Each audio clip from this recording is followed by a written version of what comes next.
one of my friends, one of my close friends actually, would always be bullied by some people. So, and they were like a class ahead of us. And like it would be the kind of thing like just Harold rek after school rek bimala Jaffa. When I saw that happen, I was like, no way, I can't be a lawyer. How can I be representing all these big wigs who have so much money and like here's some poor person who is trying to claim insurance. If you really want to go, be somebody, you have to get up every day, every morning with a determination that I want to get somewhere. Come up with a plan. Attach yourself with somebody who can give you direction. There's an alternative. There's an alternative. It's not an easy alternative. There is no easy alternative, but I can promise most of the young people it's a better alternative than going out on the taking the back way.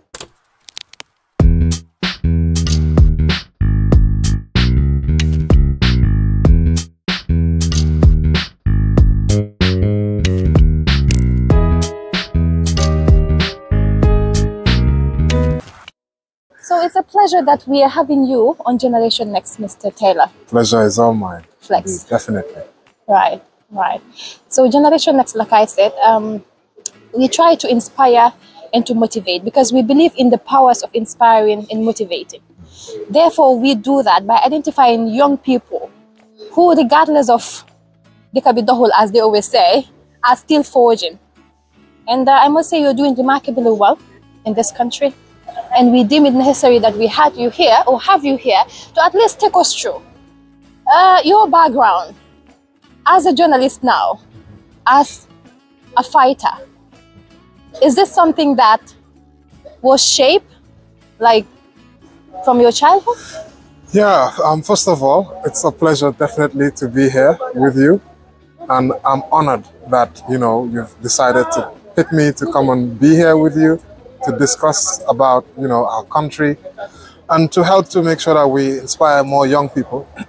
Because just this week, we lost a lot of young people in the ocean, unfortunately, through the back way. A lot of young people are hopeless or have this feeling of hopelessness. Yeah, and luckily, I would count myself as a lucky Gambian. I think I had the background that my family managed to give me. I went to a very good school, Marina School, in fact, which is where I grew up. And ever since I was there in Marina, I've always been somebody who stood up for others who were either being bullied or stuff like that.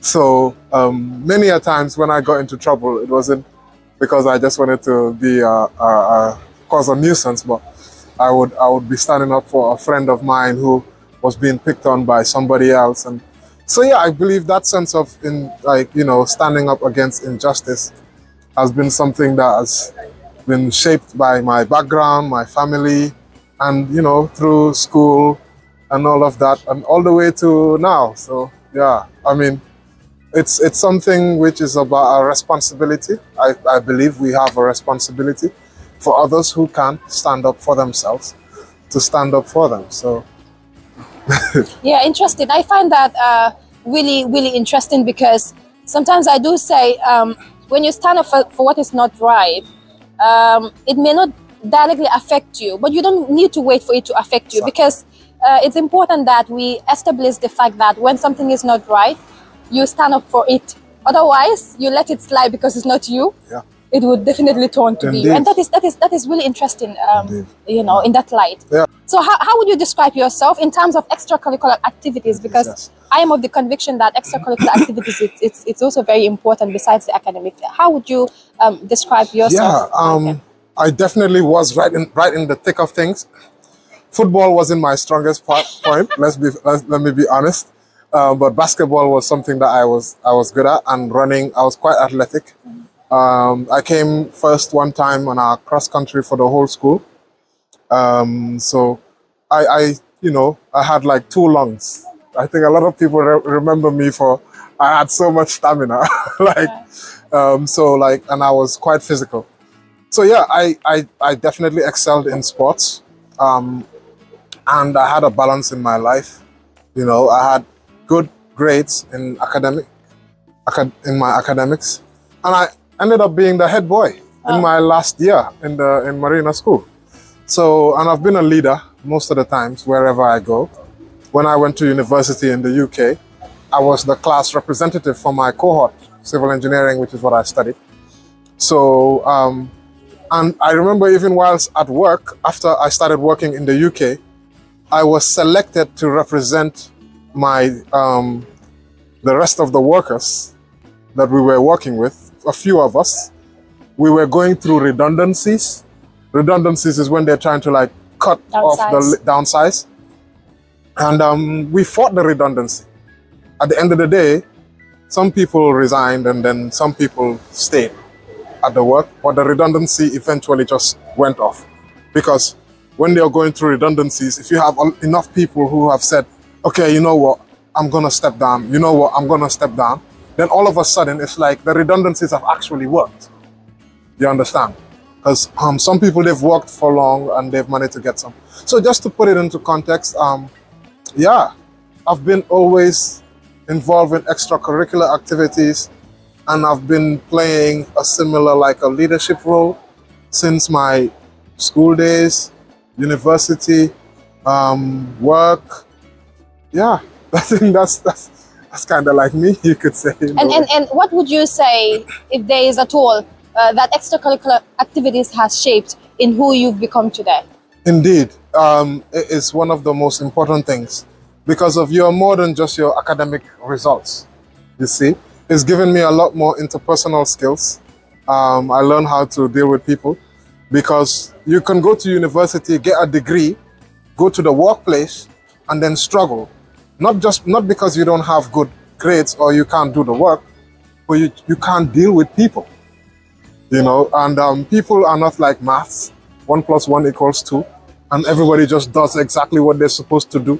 So you're supposed to, the interpersonal skills, mingling with people, emotional intelligence, yeah, it helps you to build that aspect as well. Because there are different types of intelligence. There's book intelligence and all of that. But emotional intelligence, you know, women, you're very, very well endowed when it comes to emotional intelligence. Women are very, very high. They rank very high with emotional intelligence. So like just extracurricular activities, doing things outside academia, you know, go out and look at, you know, what is out there, how you could help, how you could give back to society, how you could give back to community. It really, really pushes you beyond and gives you a sense of satisfaction that is just, you know, beyond, oh, I did a good job for me. You know, so yeah. Okay, so Legi, you stand up for people. Back, it happens like from a childhood days. So, what scenario nga muna relate? You speak Wolof, right? Yes. Wow. Okay, so what scenario can you tell that was injustice that happened, that you have to stand for someone else? So, I think, you know, just in school, usually what happens is bullying. It's a commonplace in most schools. You'll find there's always that bigger guy who's a bully. But I was like, so we were in the same class, and one of my friends, I don't want to call their name, just so that it doesn't seem like I'm trying to embarrass them. One of my friends, one of my close friends actually, would always be bullied by some people. So, and they were like a class ahead of us. And like, it would be the kind of thing like, just Harold rugby after school, right? Bimala Jaffa. Like, that's what the bullies would say. Right. So then after school, like, I would come and stand there, and they wouldn't, like, the people, some of them were in the class ahead of me, you could say. So I was a little bit bigger than my size, than my classmates, you could say. Most of my age mates. So I was quite a bit of a bigger guy, because I'm quite kind of tall.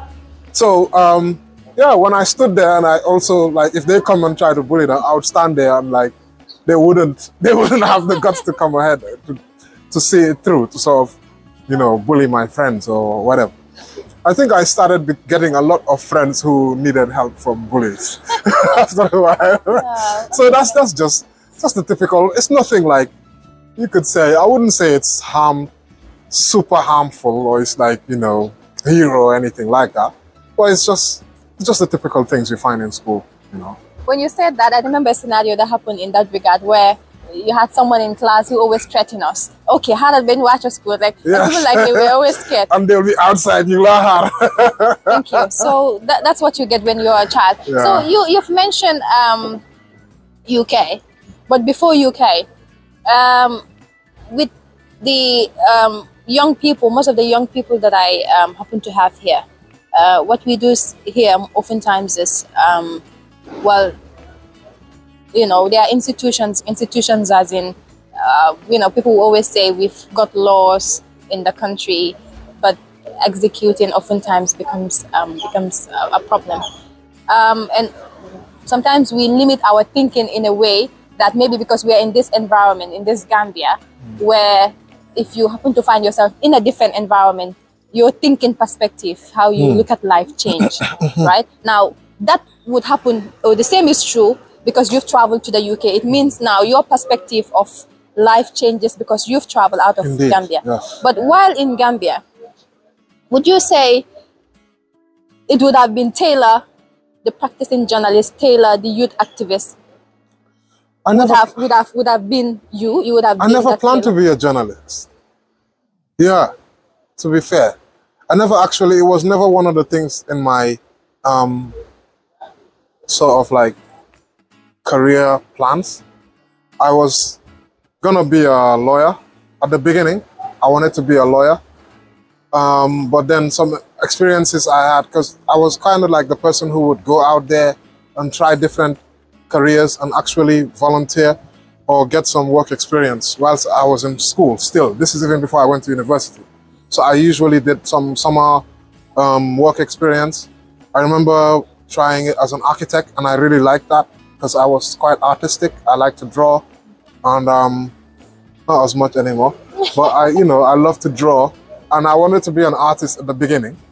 But then my family was like, no way, you are not gonna be an artist, like, because in Gambia, artists, it's like, you don't make a lot of money. So that was the perception. So they said, why don't you try architecture? You know, that's arty, and stuff like that. That's So- a very fine way. Yeah, it's like arty. So Right. I was gonna be an architect, and then I thought about becoming a lawyer. I did some work experience, and I thought against that because I was in a commercial law, following a commercial lawyer who's one of the biggest lawyers in the country, actually. Yeah, still, I don't need to talk. Okay. But then I saw that they were representing the interest of insurance companies and big companies against like the small guys. So when I saw that happen, I was like, no way, I can't be a lawyer. How can I be representing all these big wigs who have so much money, and like here's some poor person who is trying to claim insurance because I think the guy had an injury, leg injury. And to be honest, like coming to think about it, I could later I could tell the guy was kind of like milking it to try to get some more. But knowing me, I just wouldn't be able to follow through. I felt like I couldn't do that. So, but at that stage, I didn't know about human rights law. I didn't know about the different type of lawyers. That there's also another lawyer on the other side who is supposed to be fighting for that person. So like I could actually be that lawyer. So all of that didn't happen to me. So eventually I went and I became an engineer. And when I went to the UK, I became a civil engineer. And then after that is when I started doing some advocacy. It's activism. I started doing activism, human rights activism about my country, protesting. And then I moved into journalism. So I always tell people, I'm gonna be honest about it. I'm an activist first and foremost. I'm a journalist second. I saw journalism as one of the truest form of activism in my view, because, and I know some people don't agree that, journalism and activism should be mixed. But if you look at Edward Francis Small, who said no taxation without representation, he was a journalist, one of the finest journalists in the Gambia ever saw. He became the first elected Gambian in this country, in the Banjul Council then. That's where politics started in Gambia. And when he said no taxation without representation, and then they went into, it's like civil society. you know, they were protesting. So, and then he kept writing, kept doing a lot of writing. So, like, that's my inspiration. And I know nowadays, in this day and age, people say, you know, activism and journalism should be separate, but it's all about the principles of what you're doing. You know, you can't, activism in its true form should be done ethically, should be done in a way that is not just you versus them, you know, it should be information based. You use the right information to make sure that your activism or your advocacy is, how could I say, directed, you know, with ethics, you know. So I really, so obviously I became a full-time journalist, and I've been practicing for over 8 years now, almost 9, yeah, yes. So yeah, I wouldn't have been a journalist, I think, if I had stayed in the country. Yeah, perhaps I maybe wouldn't have been. I maybe would have, you never know. Yeah. That's true. So now, I understand that sometimes our dreams do change, if you like, because as a child, empathetic, fighting for other children, right? Probably growing up, that could have changed, and probably come back because something else could have happened that would, like, okay, this is something that I've been doing since childhood, but something else of such could have happened for you to continue that process, or something could not have happened and you could have changed. Yeah. So did anything else happen during this, your process of growing up, that still retains that empathetic way of behaving? Like I said, my background. So I'll delve a little bit into one of my inspirations, which is Sam Saad, Foroyaa newspaper editor. That's my uncle. In my mother's family, he's the eldest son there. He's a very calm guy, probably one of the calmest people you'll ever meet in the world. And I remember in my late in the early 2000s, you know, April 2000 happened? Yeah. And I was very young when that happened, so I didn't know what was happening much.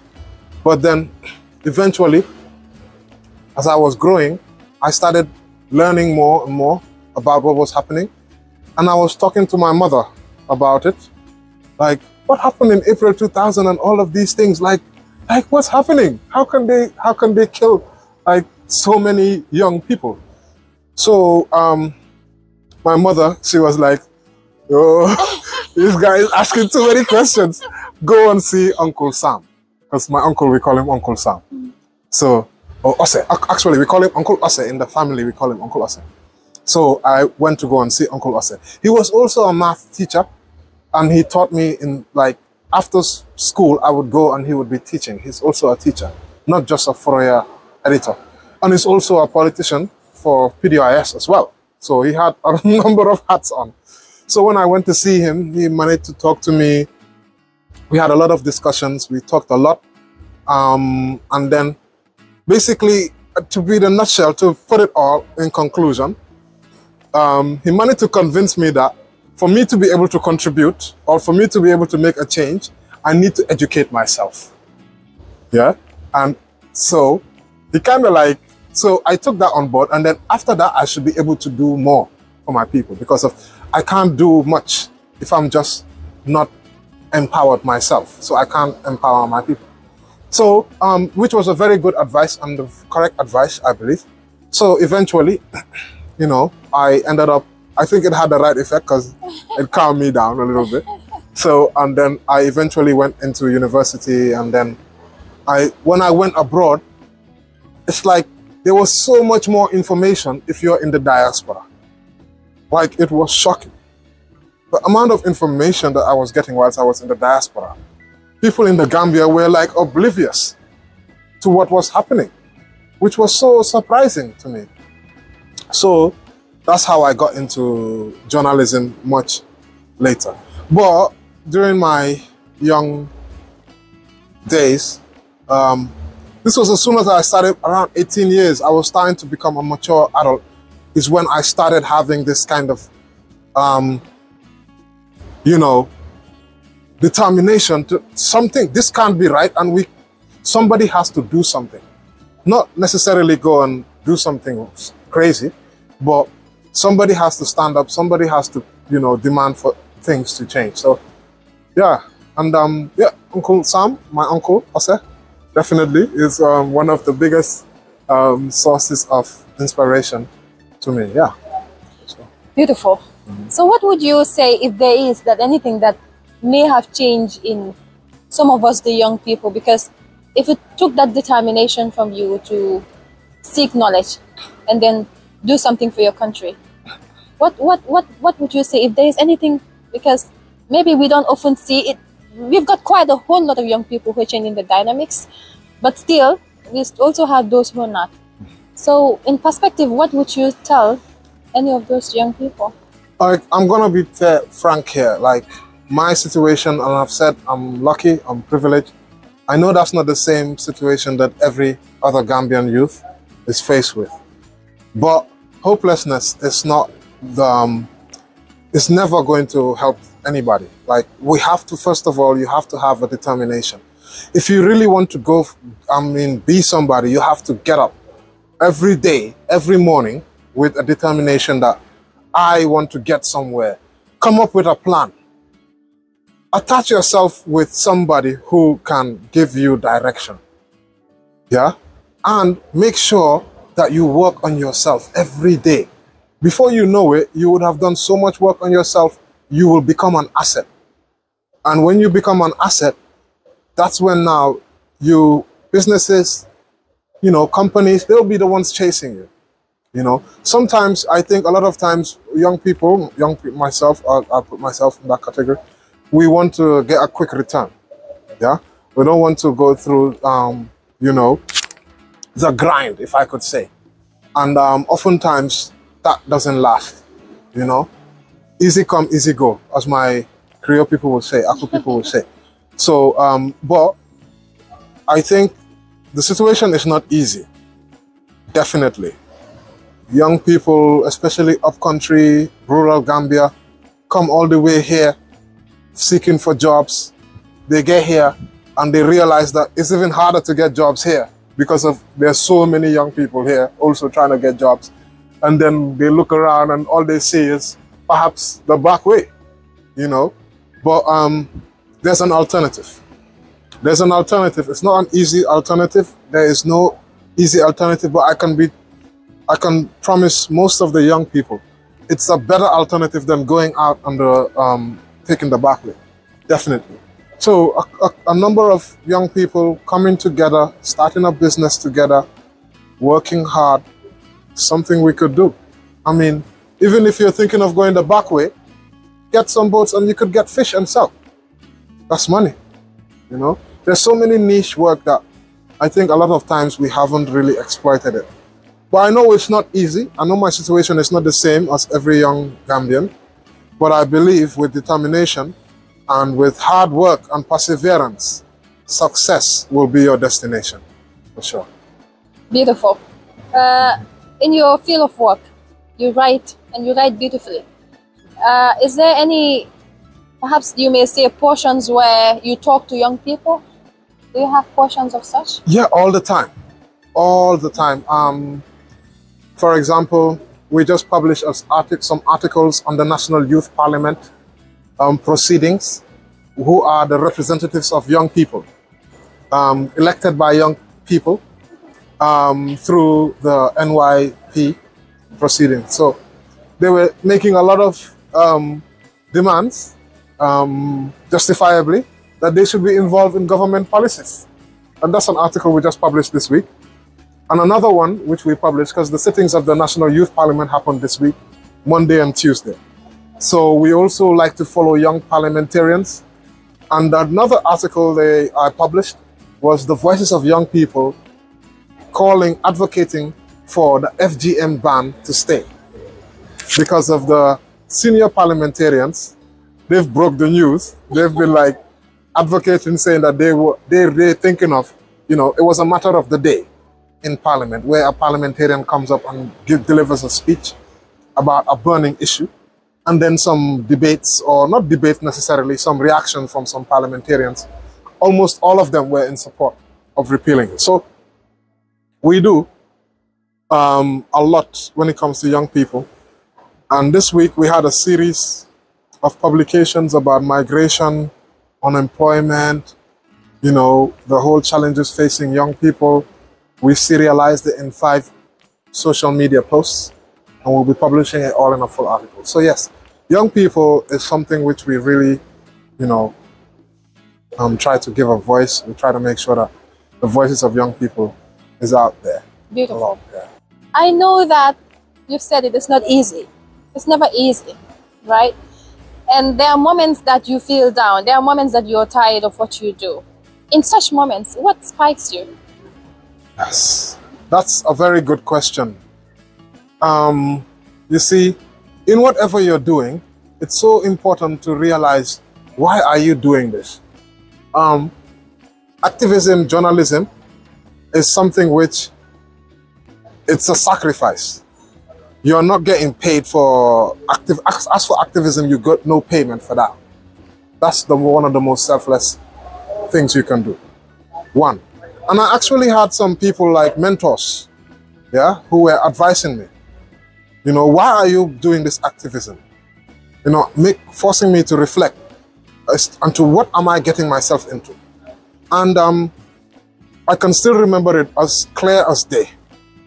You know, I wrote a poem about it. Our children, the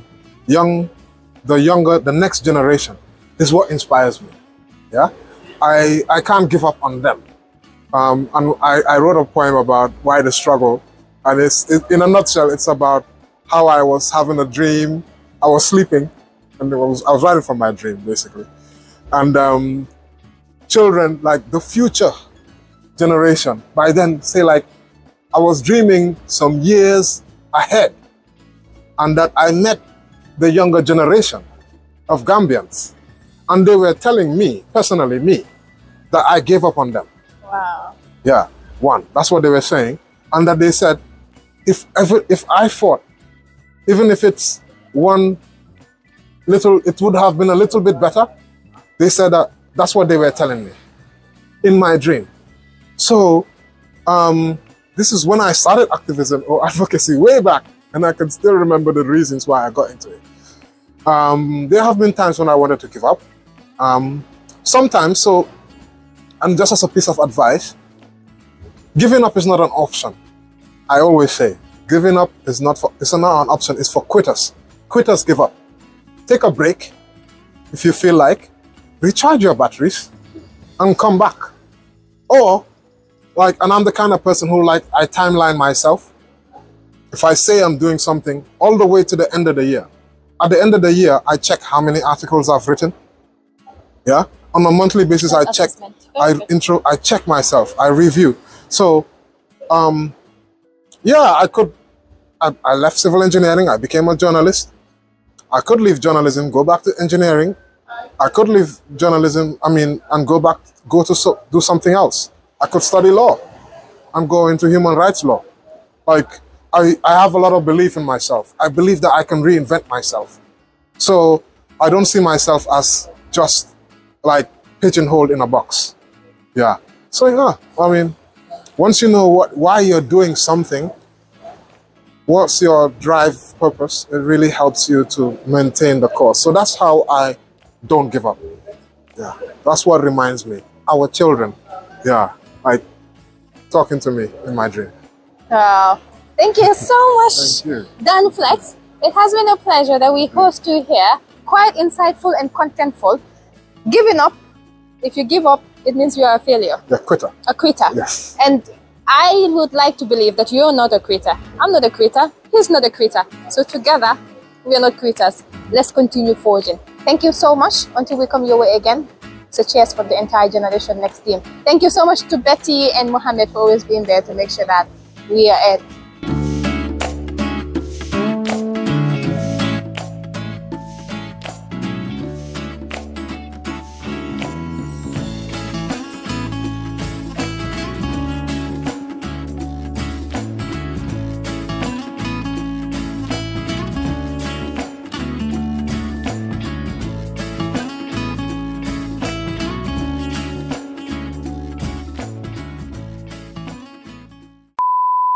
I hate throwing litter as well. Yes. I hate it.